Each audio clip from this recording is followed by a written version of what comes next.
արժանապատվություն եւ մասնավորապես երբ որ որոշ քաղաքական շրջանակներ, քաղաքական ակտիվիստներ հղում անելով պաշտոնյաների զսպվածության պարտավորությանը խախտում են մարդու արժանապատվության հիմնարար նորմերը, հարձակվում են մարդկանց վրա, հայհոյում են, սեռական հայհոյանքներ են տալիս, դրանով սադրելով մարդուն դնում են մի այնպիսի իրավիճակի մեջ, որ նա ստիպված է պաշտպանվել եւ պաշտպանել իր արժանապատվությունը, հետո պետք չի գալ եւ ասել, բայց դուք պաշտոնյաները պիտի լինեք, այո, համաձայն եմ, որ պաշտոնյաները պետք է լինեն զուսպ,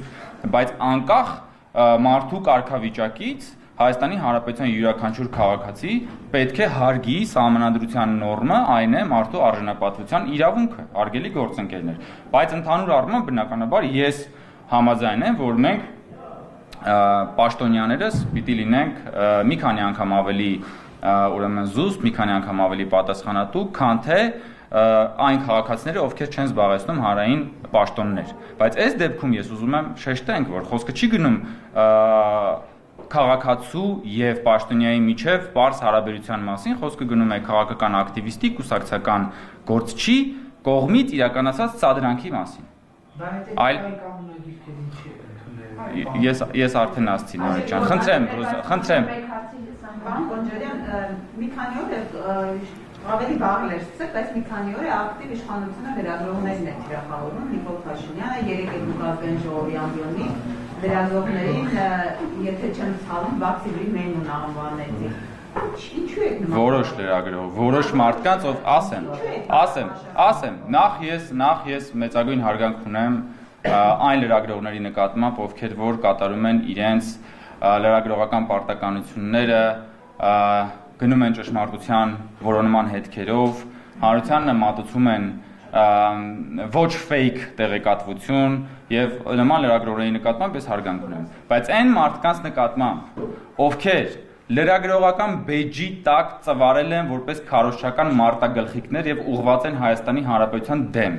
ովքեր որ լրագրողական բեջի տակ թաքնված իրականացնում են քաղաքական ակտիվիզմ, ահա այդ մարդկանց նկատմամբ, այո, իմ վերաբերմունքը ես երեք ասել եմ, հիմա էլ եմ ասում, այդ մարդիկ լրագրող չեն, նրանք լրագրողական բեջի տակ թաքնված քարոզչական մարտագլխիկներ են, ովքեր որ իրենց ստի եւ կեղծիկի թույնով ամեն օր թունավորում են Հայաստանի ժողովրդին, Հայաստանի հանրությանը, Հայաստանի Հանրապետության քաղաքացիներին, նրանք ովքեր որ կատարում են քաղաքական պատվերներ, ովքեր փողով գրում են հոդվածներ, ովքեր որ ընդհանրապես թքած ունեն ժողովրդավարության եւ մարդու իրավունքների վրա, ես համարում եմ, որ այդ մարդիկ լրագրող չեն, ուղղակի լրագրողական բեջի տակ թաքնված մարտագլխիկներ են։ Եվ այո, այդ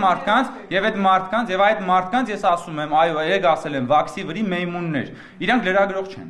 Լրագրողների նկատմամբ, ձեր նկատմամբ մեծ հարգանք ունեմ, Նարեկի նկատմամբ մեծ հարգանք ունեմ, շատ լրագրողների նկատմամբ մեծ հարգանք ունեմ, ովքեր որ իրենց լրագրողական գործունեության մեջ չեն դնում իրենց անձնական մոտիվը, չեն դնում իրենց ֆինանսատուների, իրենց ուրեմն վճարողների հարցերը, ովքեր որ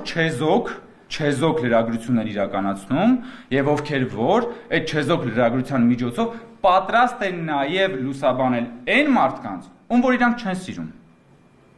Իսկ ես օրինակ այն մարդիկ, ովքեր որ այն նշած սկզբունքների չեղվում են, ես իրենց լրագրող չեմ համարում։ Ժողովուրդ ջան, դուք բոլորը տեսնում եք ու վարչապետները ինչ էր ասում, շատ ճիշտ բան էր ասում։ Այդ լրագրողների, այսպես կոչված լրագրողների մի մասը գնալու է մեզ անձրելու։ Խի, որովհետև որը որ մենք չեղենք իշխանության, իրանք գործ չեն ունենալու, իրանք պետք չեն լինելու, իրանք լինելու են անպետք, որովհետև իրանք փող տվողները, որ հիմա փող են տալի, որ մեզ սևացնեն, իրանք փող չեն տալու։ Իրանք այո գնալու են ֆայլաբազարում կանգնելու են օրվա հացի խնդիր լուծելու համար։ Ու իրենք չեն գնահատում այսօրվա ժողովրդավարությունը։ Ընդ որում ես ուզում եմ հանկարծ չշփոթենք, ինձ ընդհանրապես չի հուզում եւ չի անհանգստացնում, երբ որ մեզ օրինակ իմ մասին կամ իմ գործընկերների մասին ասենք տհաճ կամ սուր հարցեր են տալիս, որովհետեւ դա մեր պարտավորությունն է, մենք պիտի հաշվի նստենք դրա հետ։ Խնդիրը դա չի։ Խնդիրն է նա, երբ որ լրագրողների անվան տակ մարդիկ զբաղված են քարոզչությամբ, նպատակաուղղված քարոզչությամբ են զբաղված եւ կատարում են իրենց ֆինանսավորողների քաղաքական պատվերները։ Խոսքը այդ մարդկանց մասին է։ Եվ այդ մարդիկ այսօր այո Հայաստանի ժողովրդավարության համար վտանգ են ներկայացնում։